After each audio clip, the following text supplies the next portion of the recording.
चलो बच्चों, आज की कक्षा में आप लोगों के समक्ष कुछ दिन पिछले कक्षा में आउटसाइडर समाप्त किया था। आज 7वां नंबर अध्याय गद्य संकलन का शुभारंभ होगा। ध्यान देने की बात है, निकाल लेंगे आप सभी लोग। क्या निराश हुआ जाए। अब मैं क्या निराश हुआ जाए समीक्षा प्रस्तुत कर रहा हूँ बच्चों, यानी उसके सारांश और समीक्षा को उल्लेखित करने के उपरांत मैं उनके अक्षरशः एक एक जो पंक्तियां हैं, एक एक जो शब्द है, उसकी व्याख्या प्रस्तुत करूंगा बच्चों। इधर मैं कुछ विशेष कारण से पिछले क्लास को नहीं दे पाया था और अब उसकी भरपाई भी करेंगे आप लोगों को कि आप लोगों का बच्चों का नुकसान न हो। आप लोगों को अच्छी तैयारी में जुड़े रहना है,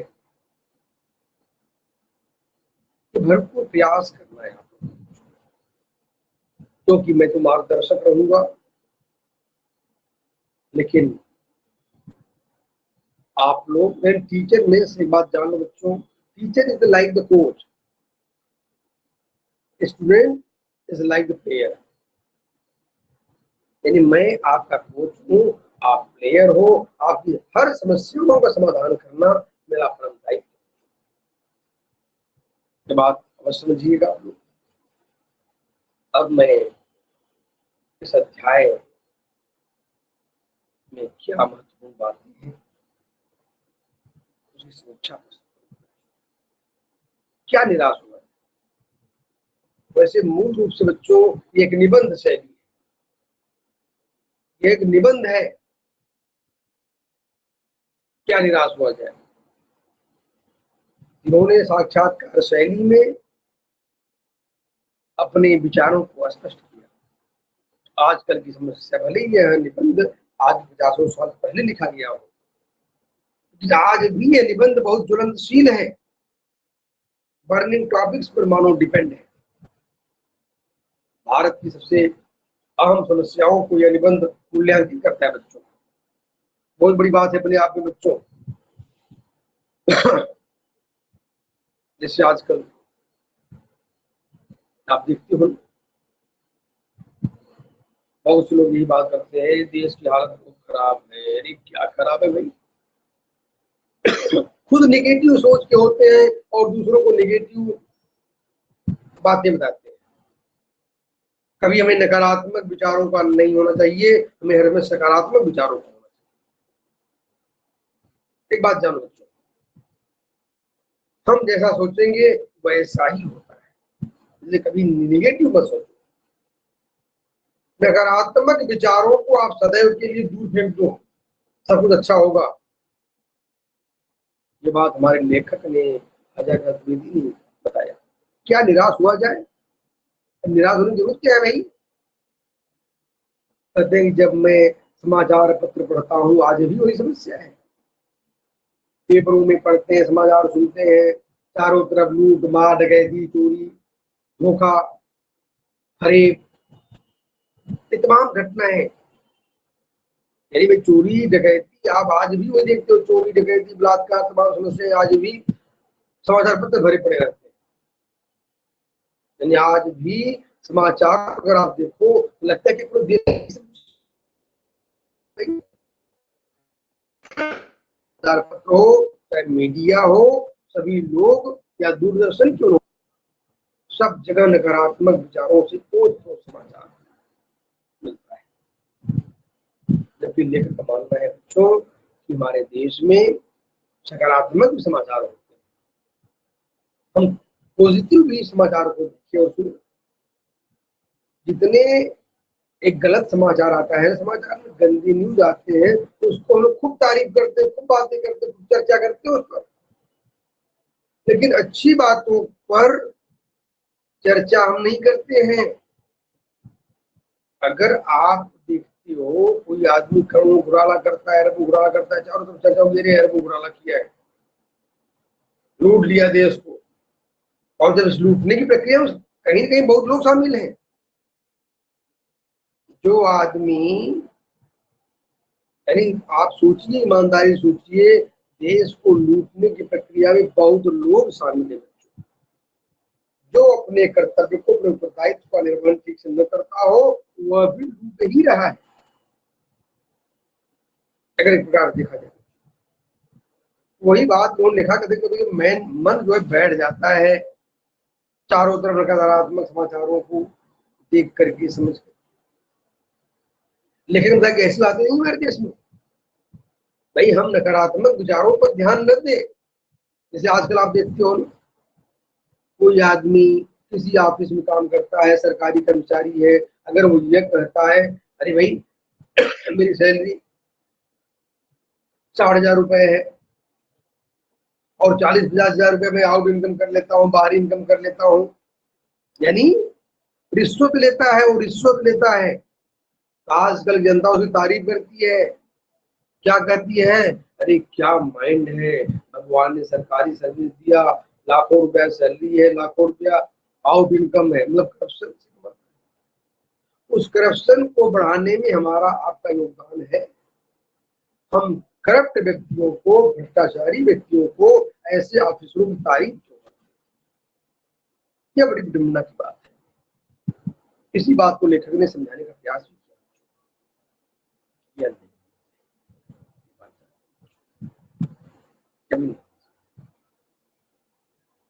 कि हम बुराई को तारीफ करें और बुराई की चर्चा भी ज्यादा न करें,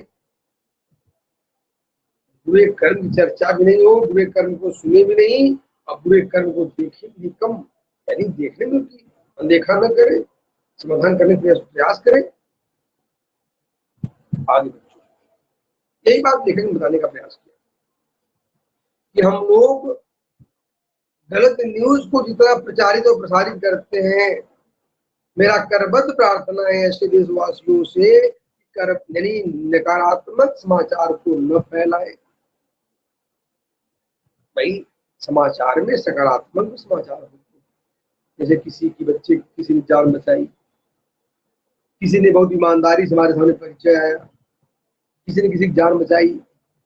अबे कितने किसी के लिए हम मदद करें, परोपकार की भावना रखें, किसी को दान दें, किसी गरीबी भावना को हम समझें। तो अगर आप परोपकार के कार्य करते हो, सकारात्मक कार्य करते हो, उसकी चर्चा होनी चाहिए। लेकिन होता है उल्टा, हमारे साथ कोई अच्छा काम करता है तो हम लोग याद नहीं रखते उसको। भाई कोई आदमी हमारे साथ बहुत अच्छा काम किया है तो आप याद नहीं करते उस अच्छे काम को। लेकिन अगर किसी ने आपको धोखा दिया, आपके पॉकेट मारी की, विश्वासघात किया, तो इन्हीं बातों को हम लोग याद रखते हैं। लेखक ने कहा कतई ऐसी बातें नहीं होनी चाहिए समाज में। हम जितने रोचकता के साथ, देखो किसी बुराई करनी होती है ना, तो यार कितना मन से करता है वो।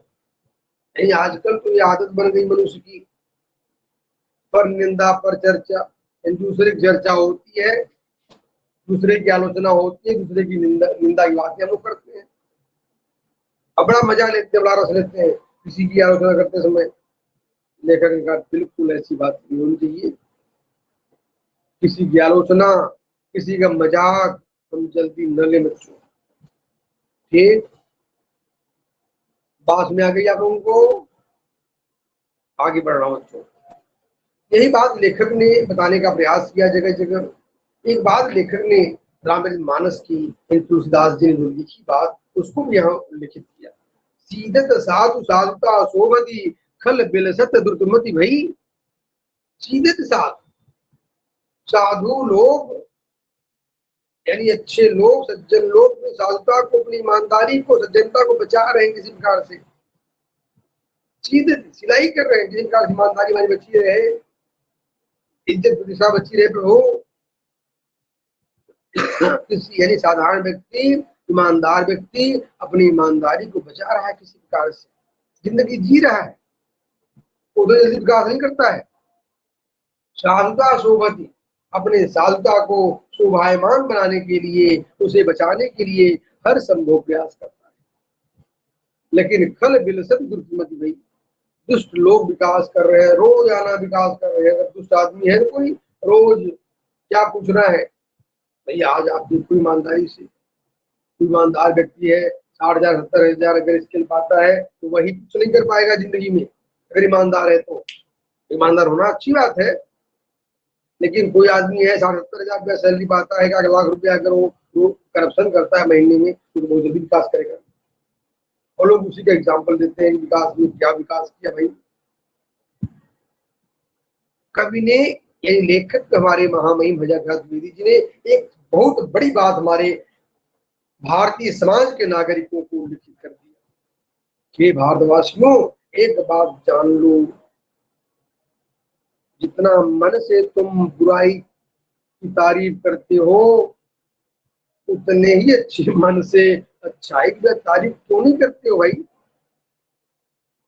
यही बात यहाँ पर लेखक ने बताने का प्रयास किया। अपने जीवन की दो घटनाओं को भी मूल्यांकित किया। एक बार हमारे लेखक हजारीलाल द्विवेदी जी एक बार यात्रा कर रहे थे बच्चों,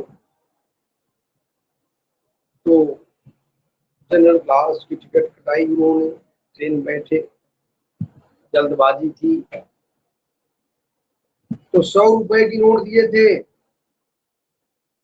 बुकिंग क्लर्क को, टिकट काटने वाले बाबू को, और 10 रुपए का टिकट का दाम था और बाकी पैसे रिफंड करने थे उसे। और तब तक हमारे लेखक हजारीलाल द्विवेदी जी उस टिकट को दिए और पैसा वापस कर ही रहा था कि उसका इंतजार नहीं किए, पैसा नहीं लिए और चल दिए अपने जनरल क्लास के टिकट। ध्यान नहीं दिए, जल्दी से बैठ गए हो, तो ट्रेन थोड़ी देर बाद छूटने वाली थी। अब वह टिकट जो था करने वाला, जो क्लर्क था, टिकट बाबू, अब वो देखा भाई धोती कुर्ता पहनकर पंडित जी आए थे और टिकट लिए, बाकी रिफंड पैसा वापसी पैसा नहीं लिए। तो चूंकि जानते थे कि इस ट्रेन से वो टिकट मांगे थे जनरल क्लास का, तो उस ट्रेन में जनरल क्लास के डिब्बे में गए खोजने के लिए। सोचो, तो आप देखते हैं पंडित जी पहचान लेते हैं कि भाई आपने टिकट लिया, चले आए जल्दी से और बाकी पैसे आप ले लीजिए इसको। तो उन्होंने कहा वाह, आज भी हमारे देश में कितने ईमानदार आदमी है बच्चों, कितने सज्जन आदमी हैं। बताइए, बुकिंग क्लर्क को, यानी वह टिकट बाबू अपना वहां काम छोड़कर पैसे वापस करने के लिए चलाया, वो ट्रेन के डिब्बे में चलाया, कहीं हमारे पंडित जी चले न जाए, कहीं जो टिकट लिया था। ये होती है भाई मानवता, ऐसे ईमानदार आदमी हो। एक बात होना भी चाहिए बच्चों, हमें ईमानदारी की तारीफ करनी चाहिए, बेईमानी की बुराई की तारीफ नहीं करनी चाहिए। लेकिन आजकल उल्टा हो गया है इस कलयुग में, ईमानदारी की तारीफ कोई नहीं करता है, बुराई की तारीफ, गंदगी की तारीफ ही होती है चारों तरफ। ये समाज ऐसा है बच्चों। वही बात लेखक ने बताने का प्रयास किया कि हमें अच्छाई की तारीफ करें, बुराई की आलोचना करें, ये बताने का प्रयास किया। और दूसरा एग्जाम्पल उन्होंने बताया, एक बार लेखक, उत्तर प्रदेश की घटना है बच्चों, एक बार लेखक अपनी पत्नी बच्चों के साथ बस में बैठे हुए थे और दक्षिणी उत्तर प्रदेश में बस यात्रा कर रहे थे। बस बिगड़ गई, लेट काफी हो गया था। तो बस के यात्रियों ने सोचा, और एक दिन पहले वहां पर बस, सरकारी बस लूटी गई थी, डकैतों ने लूटा था। तो सभी बस यात्रियों ने, वो कंडक्टर वहां से उतर गया जब बस बिगड़ गई, तो चला गया दूसरा बस लाने के लिए। और उधर बस यात्रियों ने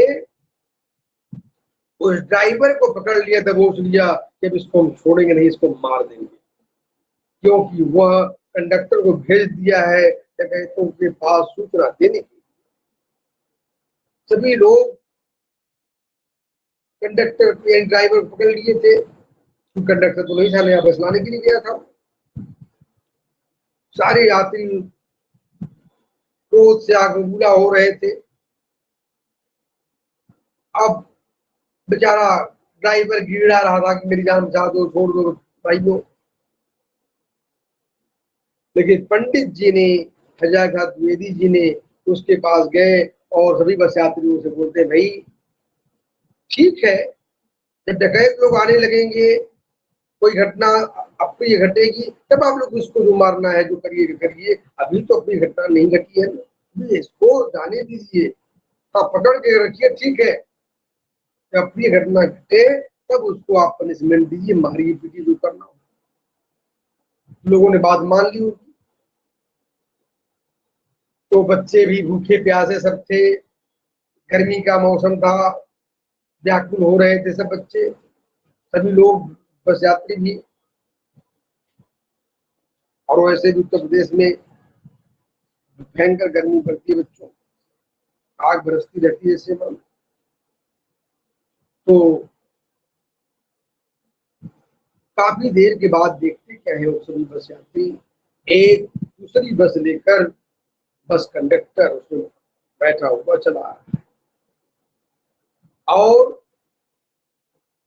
जो बच्चे भूखे प्यासे थे, छोटे छोटे बच्चों के लिए, लेखक के बच्चे छोटे प्यासे थे, उनके लिए दूध और पानी की व्यवस्था करके लाया। तो छोटे किसी ने बोला नहीं था, लेकिन वो बच्चा कितना अच्छा था, कितना नेक था कि यानी वो कंडक्टर कितना अच्छा था, बच्चों के लिए दूध तक भी लाया, पानी तक भी लाया। क्या सहानुभूति थी, कितनी संवेदनाएं थी उसके अंदर। सोचने वाली बात है बच्चों, समझने वाली बात है बच्चों। तो वह लेखक जो थे हमारे जगह जी, कितना खुश, कितना अच्छा कंडक्टर है, कितनी इसके अंदर मानवता है, सज्जनता है, सहानुभूति है, संवेदनाएं हैं। छोटे बच्चों को दूध देता है, लेखक को दिए, भाई बच्चों को पिला दीजिए, पानी पिला दीजिए, जिसको जल लेना हो जल ले। तो इस प्रकार से लेखक ने बताया कि मैंने अपने जीवन में ये दो घटनाएं जो जब घटी थी उसको भुला नहीं पाया, कि आज भी हमारे समाज में, हमारे देश में कितने अच्छे अच्छे सज्जन सज्जन लोग, महान महान लोग। हम अच्छाई गुणगान करें, ईमानदारी सत्यता का गुणगान करें। अभी भी भारतीय संस्कृति में, भारतीय समाज में ऊपर ऊपर भले थोड़ी भ्रष्टाचार, अनैतिकता आ गई हो, लेकिन अंदर ही अंदर ऐसे मानो दिव्य रस की भांति भारतीय संस्कृति अभी भी नम है। यहाँ मानवता, नैतिकता आज भी कायम है। अरे कौन गार्जियन चाहे हमारा बच्चा भ्रष्ट हो जाए, अनैतिक हो जाए? इसलिए हमें कभी भी नकारात्मकता का सपोर्ट हम न करें, हम सकारात्मकता का सपोर्ट करें। इसलिए उन्होंने कहा, निराश होने की जरूरत नहीं मेरे बंधुओं, मेरे देश के नागरिकों, समय सब ठीक होगा। हर समय समाज परिवर्तनशील है, आज बुरा है कल अच्छा होगा, चलता रहता है क्रम। लेकिन हम आशा न छोड़े, निराश न हो जाए, हमें आशा के साथ अपने लक्ष्य की ओर निरंतर लगे रहना चाहिए। और रविन्द्रनाथ टैगोर की बातें भी यहाँ पर कहा ना, मैंने पहले शुरू में कह दिया था, रविन्द्रनाथ टैगोर से हजारीप्रसाद द्विवेदी का बहुत गहरा संबंध है, एक तरह से मित्रवत व्यवहार भी। तो मैंने बताया कि तमाम कविताओं का अनुवाद, रविन्द्रनाथ टैगोर की कविताओं का अनुवाद हमारे महामहिम हजारीप्रसाद द्विवेदी जी ने किया है। तो रविन्द्रनाथ टैगोर जी ने जो पंक्तियां लिखी हैं कि प्रभु मेरे जीवन में कितना भी कष्ट आ जाए प्रभु, कितना भी दुख आ जाए, लेकिन हे प्रभु मुझे सशक्त बनाओ, मैं ईश्वर की सत्ता पर कभी भी संशय न करो। और एक बात बच्चों, ईश्वर सत्ता पर भी संशय नहीं करना चाहिए, क्योंकि ईश्वर अगर हमें कष्ट दिया है, कहीं कहीं वो दुख दिया है, तो दुख भी कहीं कहीं हमारे कर्म से जुड़ा हुआ है।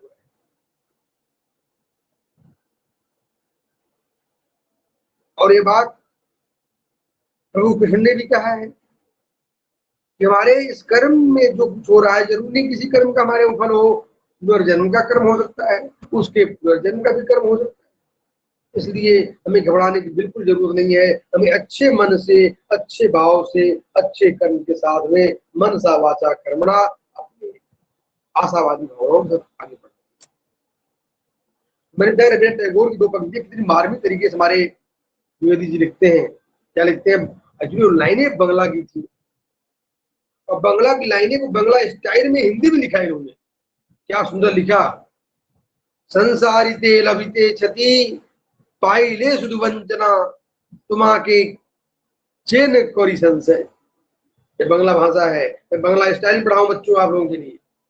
ये बंगला स्टाइल में लोग ऐसे ही पढ़ते हैं कि संसारिते लभिते क्षति पाइले सुधु वंचना तुमा के चेन करी संशय। अर्थात हे प्रभु, संसार में केवल हमारे सारे क्षति ही क्षति मिले, हमको नुकसान ही नुकसान मिल जाए प्रभु, जीवन भर दुख ही दुख मिले मुझको। पाइले सुधवंजना, लोग मुझको धोखा दे, जगह जगह पर लोग मुझको धोखा दे, परिवार के लोग, समाज के लोग सभी धोखा दे, लेकिन हे मानव कहते हैं हे प्रभु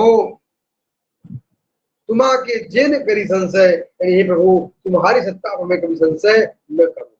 बहुत लोग प्रभु के ऊपर संशय करते हैं, इतना पूजा पाठ किया था, प्रभु ने क्या दिया मुझको? अरे प्रभु ने दिया है, देंगे, जरूर देंगे। आप शुद्ध मन से उनकी आराधना करते रहो, लगे रहो। आज नहीं तो कल देंगे, कल नहीं तो परसों देंगे, ये उनकी सत्ता पर। यानी अगर आप ये सोचते हो कि मैं जो कर्म किया उसके फल भगवान दे दे, ये तो व्यवसाय हो गया। हे मानो व्यवसाय करना मत करो। ये बात इन्होंने कहने का प्रयास किया। वही बात यहाँ पर कि हे मेरे मन, कभी निराश होने की आवश्यकता नहीं, निराश मत हो, सब कुछ अच्छा होगा। या सोचो इस जीवन में जो कुछ भी हो रहा है अच्छा हो रहा है, जो होगा अच्छा होगा, लेकिन भाई मन कभी भी हार मत मानो। आप निरंतर आगे कर्म करते रहो। कर्म भूमि है निखिल महीतल, जब तक नरकी काया, मिट्टी के अणु में निज कर्तव्य समाया। क्रिया धर्म को साथ छोड़ मनुष्य कैसे नहीं सुख पाएगा, कर्म रहेगा भागवत जहाँ कहीं भी जाएगा। ये मानव कर्म करना पड़ेगा, तो भाग करके संसार में कहीं चले जाओ, लेकिन कर्म तो करना पड़ेगा। दैनिक कर्म तुम्हें निरंतर करने हैं, परिश्रम करना है। या परिश्रम की कोई फल प्राप्ति की इच्छा मत रखो, किसी को धोखा देने का प्रयास मत करो, किसी चोरी डकैती करने का प्रयास मत करो। ये बात हमारे अजय द्विवेदी जी ने अपने मन की बात को जनमानस तक पहुंचाने का भरपूर प्रयास किया है, और मैंने यही प्रयास किया हूँ उनकी मानसिक योजनाओं को, उनकी मानसिक कल्पनाओं को भारतवासियों के जन जन तक उनकी इच्छाओं तक फैलाऊं और बताऊं। ये सब कितना सुंदर यह निबंध है। मानो आज की बर्निंग पॉइंट्स हैं, सामयिक समस्याएं हैं, लेखक ने हमारे समक्ष प्रस्तुत किया है।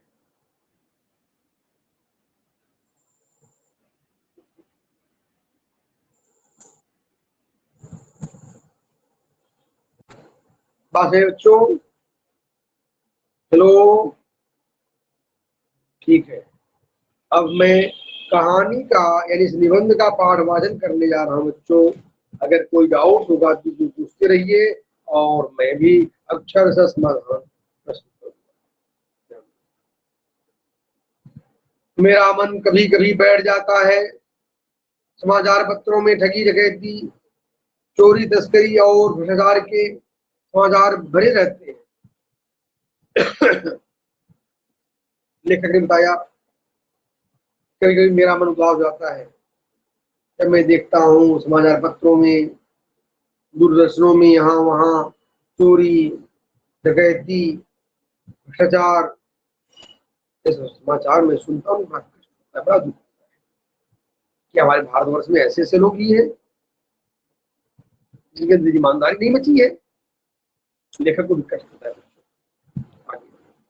आरोप प्रत्यारोप का कुछ ऐसा वातावरण बन गया है कि लगता है कि देश में कोई ईमानदार आदमी तो नहीं रह गया है। हर व्यक्ति से संदेह की दृष्टि में देखा जा रहा है। आजकल जो है मैं देखता हूँ वातावरण जो हो गया, लगता नहीं कि ईमानदार आदमी हमारे देश में है बच्चों। नहीं, एक ऐसा माहौल बना कर रख दिया गया है। तो बहुत लोग करते हैं ना ये बात, अरे ईमानदार रहोगे तो खाने के लिए मर जाओगे, ये सब बातें आजकल समाज में ऐसे भ्रष्ट लोग हो गए। हमारे समाज में समाज को गंदा बनाने का प्रयास कर रहे हैं। क्या कहते हैं कि ईमानदार रहोगे तो भोजन नहीं मिलेंगी, रोटियां नहीं मिलेंगी। ऐसे लोग ही समाज को गंदगी फैलाने का ठेका ले रहे हैं। ये बात हमारे बात और होना भी चाहिए। अरे समाज को बताओ कि ईमानदार बनो, न्यायिक बनो, गलत हो रहा है विरोध करो।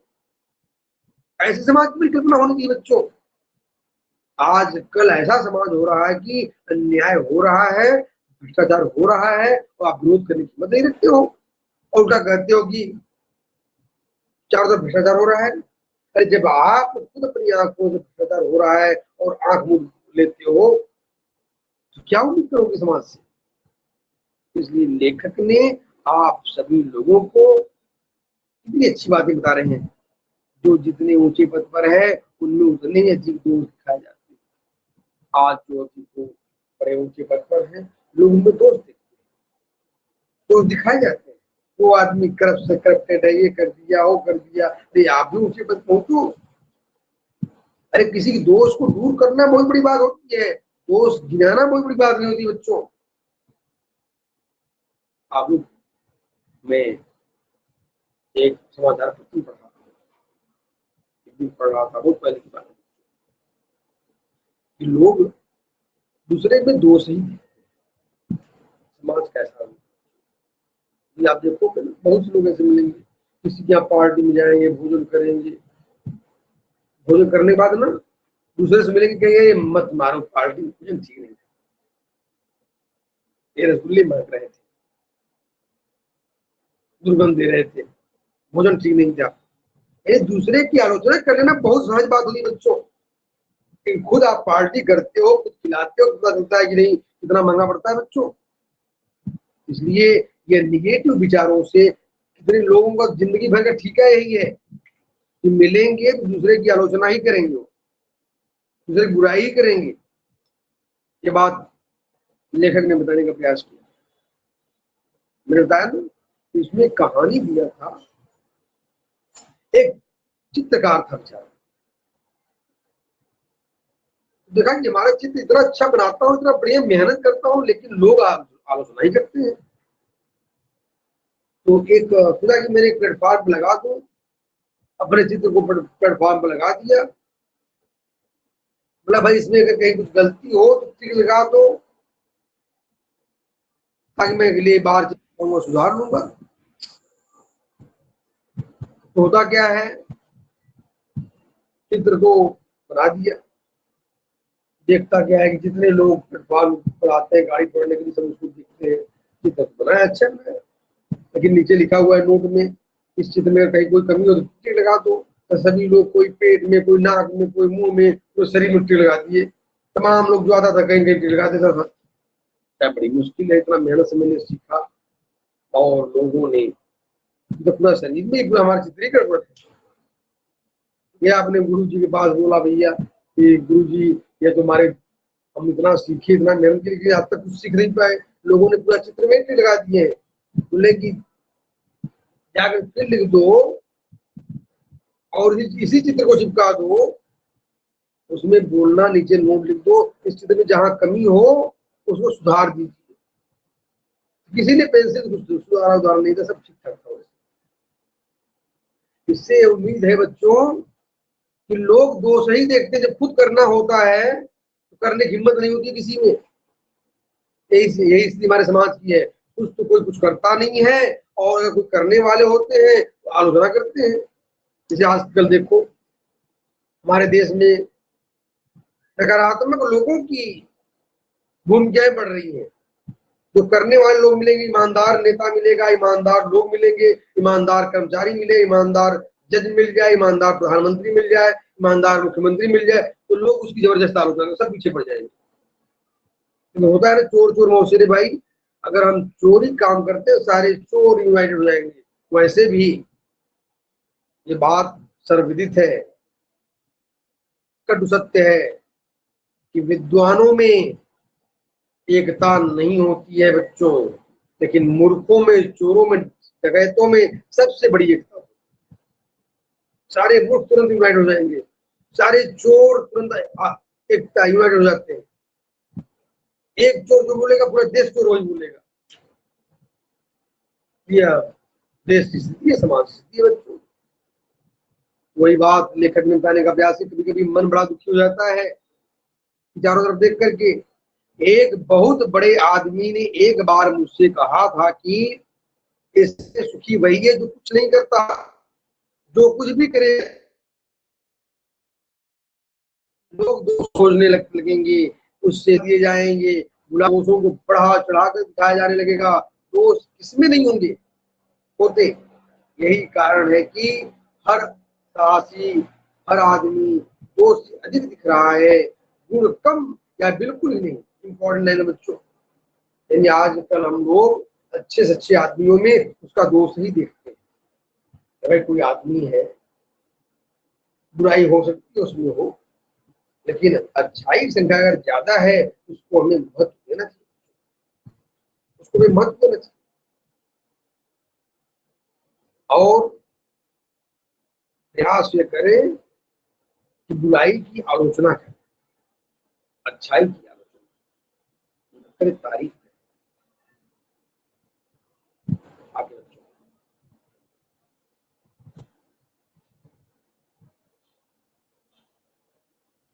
स्थिति अगर ऐसी है तो निश्चय ही चिंता की विषय है।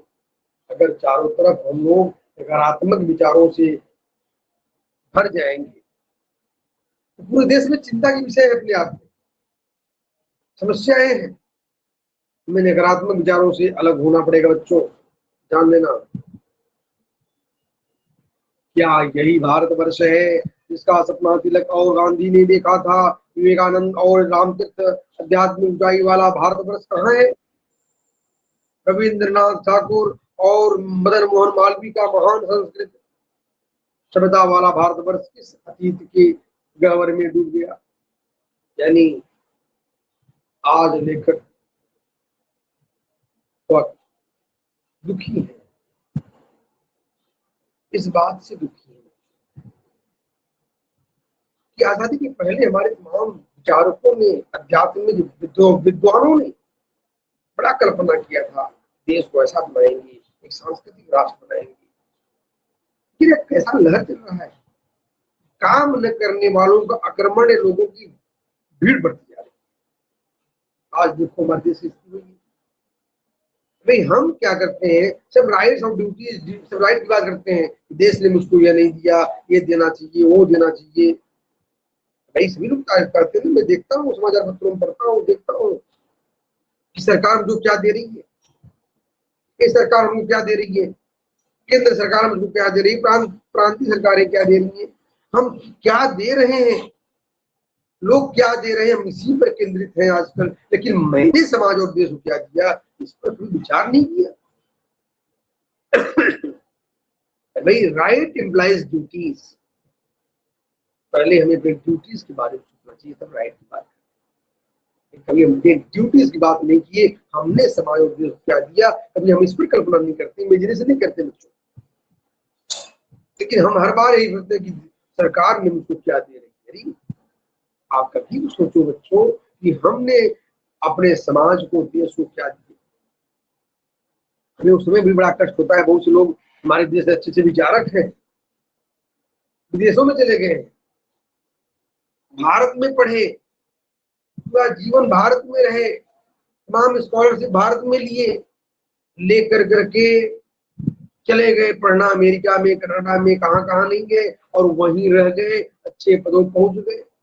और ऐसे से लोग भारतवर्ष की आलोचना करते हुए सुनता हूं मैं कि भारतवर्ष में गरीबी है, ये गरीबी नहीं रहेगी।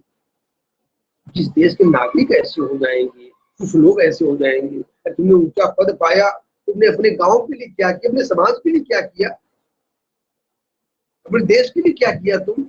बल्कि वहां से समीक्षा कोटेशन दे रहे हो, भारतवर्ष में गरीबी है। तुमने अपने गांव में, तुम अगर अमेरिका ऊंचे पद पर पहुंच गए हो, अपने गांव में हॉस्पिटल खोले होते गरीबों के लिए।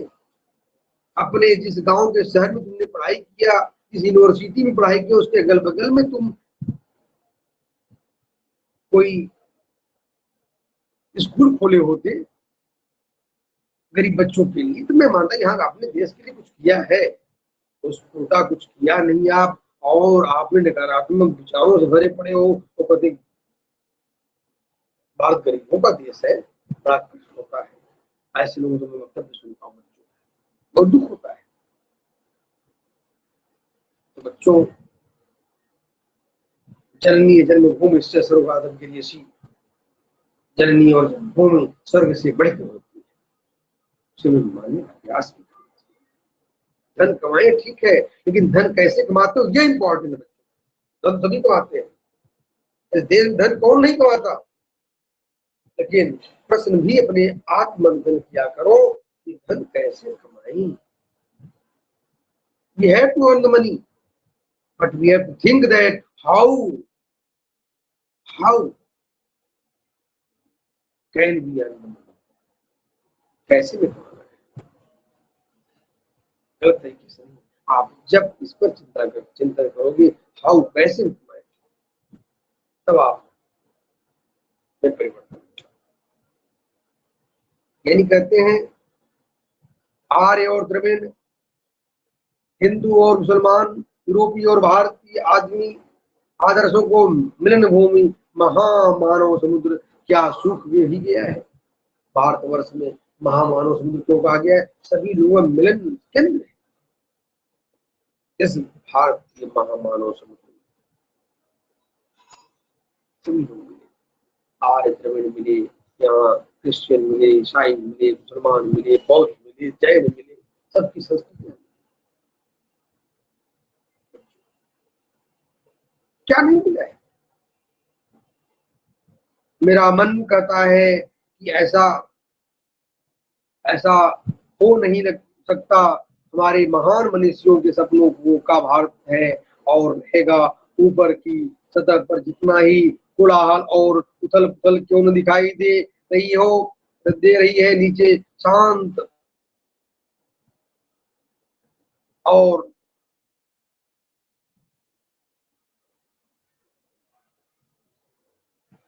अर्धचल गंभीर में अब भी भारत महान है। यानी ऊपर ऊपर करप्शन है, लेकिन नीचे आज भी हर माता पिता बच्चों को ही सिखाते बेटा ईमानदार, भले बहकावे बेईमान हो जाए छोड़ा, कि माता पिता बच्चों को यही शिक्षा देते हैं बेटा गलत तरीके से बीमारी का मार्ग मत करना। ये बात हर माता पिता सिखाने का प्रयास करते हैं। वैसे निबंध बहुत महत्वपूर्ण है बच्चों, इसके हर वर्ड मैं धीरे धीरे समझा रहा हूँ।